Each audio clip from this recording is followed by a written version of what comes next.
The morning light flickered across the cracked pavement of the parking lot, just as Officer Daniels slammed Mr. Harold's arm against his battered old pickup truck. One moment, he had been helping a young man carry a box of supplies. The next, he was being yanked back like a hardened criminal. No warning, no respect, just a quick, snarling accusation about suspicious behavior. His heart pounded with equal parts anger and disbelief as he clutched his worn baseball cap, ignoring the sharp pain shooting up his shoulder. If only this officer realized who he was humiliating in front of the whole neighborhood. 3 hours earlier, Harold Jefferson, known around town as Mr. H, was a fixture of the community. At 72, his tall frame carried the weight of a lifetime of hard work, but his spirit remained unbroken. Harold's kind eyes and deep, resonant laugh were familiar to anyone who had spent more than a week in Pinewood.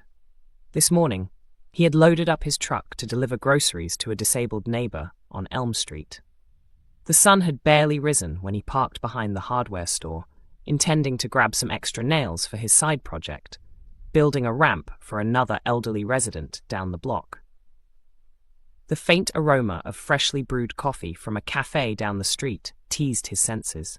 He thought about grabbing a quick cup before heading out. Just as he was stepping out of his truck, Harold noticed a young man struggling with a large box near the loading dock. Without hesitation, he offered to help, grabbing one side of the box and easing it into the man's van. His calm, steady presence immediately put the young man at ease. "Thank you, Mr. H," the man said, shaking his head. "I don't know how I'd manage without folks like you around here." Harold chuckled. "No trouble at all. We look out for each other around here." As he stepped back toward his truck, the sound of screeching tires broke the quiet. A police cruiser roared into the lot, slamming to a stop a few feet from Harold's truck. A tall, broad-shouldered officer stepped out, his uniform crisp but his expression hard. The shiny nameplate read Daniels. Without so much as a greeting, he barked, "Hey you! Hands where I can see them." Harold froze, startled by the sudden hostility. For a moment, he thought the officer might be addressing someone else. But Daniels was looking straight at him, his eyes narrowed in suspicion. The young man Harold had just helped quickly disappeared around the corner, his steps hurried and nervous. "Sir, is there a problem?" Harold asked, his voice calm but tinged with confusion. He raised his hands slightly, his cap still clutched in one of them. Daniels' scowl deepened. "What are you doing here? This area's had reports of theft. Looks like you're up to no good."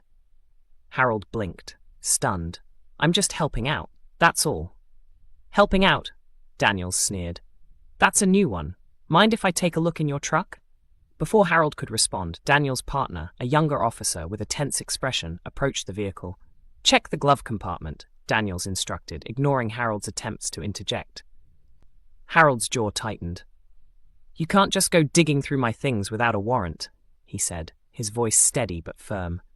Daniels scoffed. "Don't get smart with me, old man." A small crowd began to gather.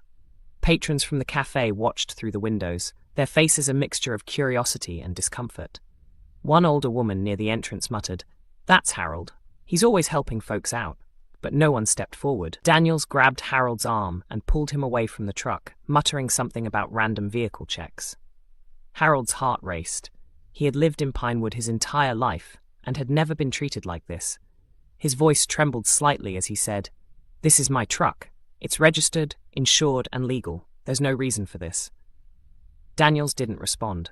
Instead, he yanked Harold's arm higher, causing him to wince. "Step back," he ordered, shoving him toward the hood of the cruiser. Humiliation washed over Harold as he felt the crowd's eyes on him. He was no stranger to hardship, but this, being treated like a criminal in broad daylight, was a new kind of pain. His shoulders ached, but he forced himself to stand tall, refusing to let the officer see his discomfort. "Sir," Harold began, his tone careful. "I've done nothing wrong. This isn't right," Daniels smirked. "We'll see about that." Just as the officer's partner began rifling through the glove compartment, a voice called out from the edge of the lot. "Hey, what's going on here?" All heads turned to see Pastor Ray, a well-known figure in the community, striding toward them. His voice carried the kind of authority that made people listen. "That's Mr. Harold Jefferson," Pastor Ray said, his tone firm. "What's the meaning of this?" Daniels hesitated, his grip on Harold's arm loosening slightly.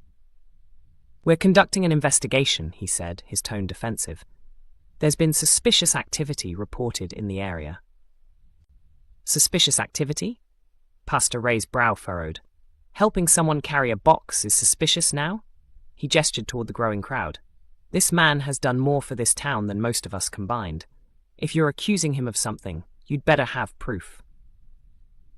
The tension in the air was palpable. Daniel's partner shifted uncomfortably, glancing between the crowd and Harold. "We're just doing our job," Daniels said, though his earlier confidence had waned. Harold took a deep breath, his voice steady but resolute. "Your job isn't to harass innocent people. I've spent my life helping this community, and I won't stand here and let you treat me like I'm less than a man." The crowd murmured in agreement. A few people began recording the scene on their phones. The young man Harold had helped earlier stepped forward, his voice shaking but determined. "He was helping me," he said. "That's all. He didn't do anything wrong." Daniels's face reddened. "We're done here," he muttered, stepping back. His partner quickly followed, closing the truck's door without another word. Harold straightened his shoulders, wincing slightly as he adjusted his arm. He looked Daniels in the eye. "You need to think about how you treat people, because next time it might not end like this." Daniels didn't respond. He and his partner climbed back into the cruiser and drove off without so much as an apology. As the crowd began to disperse, Pastor Ray placed a reassuring hand on Harold's shoulder. "You handled that with grace," he said. "But it shouldn't have happened in the first place." Harold nodded, his expression thoughtful. "It's not just about me. It's about making sure this doesn't happen to anyone else." By the time he got back into his truck, Harold's mind was already working. He knew he couldn't let this go. He had spent decades teaching young people about fairness and integrity, and now it was time to take a stand. As Harold drove down Main Street, his thoughts drifted to his late wife, Lorraine. She had always believed in standing up for what was right, no matter the cost. He could almost hear her voice urging him to be strong. The memory brought a faint smile to his face, but it was quickly replaced by a steely determination. When he reached his neighbor's house, he handed over the groceries with a kind word and a promise to check in later. Then he drove straight to City Hall. Harold had always avoided politics, preferring to work quietly in his community. But this incident was too big to ignore. He asked to speak with the mayor, a young woman named Claire Morales, who had been elected on a platform of justice and transparency. Mayor Morales listened intently as Harold recounted the events of the morning. Her expression shifted from shock to anger to resolve. "Mr. Jefferson, this is unacceptable," she said. "I'll make sure this is investigated thoroughly. No one in our town should be treated this way." Harold nodded, grateful for her support, but knowing that change wouldn't come easily. "Thank you, Mayor," he said.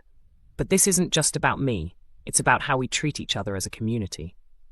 Over the next few weeks, Harold became a reluctant leader in a growing movement for accountability in Pinewood. He spoke at town meetings, shared his story with local reporters, and encouraged others to come forward with their own experiences.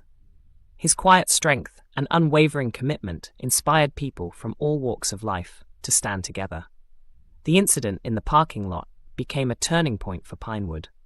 Policies were reviewed, officers were retrained, and the community began to rebuild trust. Harold's name became synonymous with integrity and resilience. One evening, as he sat on his porch watching the sunset over the town he loved, Harold felt a deep sense of peace. He hadn't sought out this role, but he knew it was exactly where he needed to be. For the first time in a long while, he allowed himself to relax, knowing that the seeds of change had been planted and that the future of Pinewood was brighter because of it.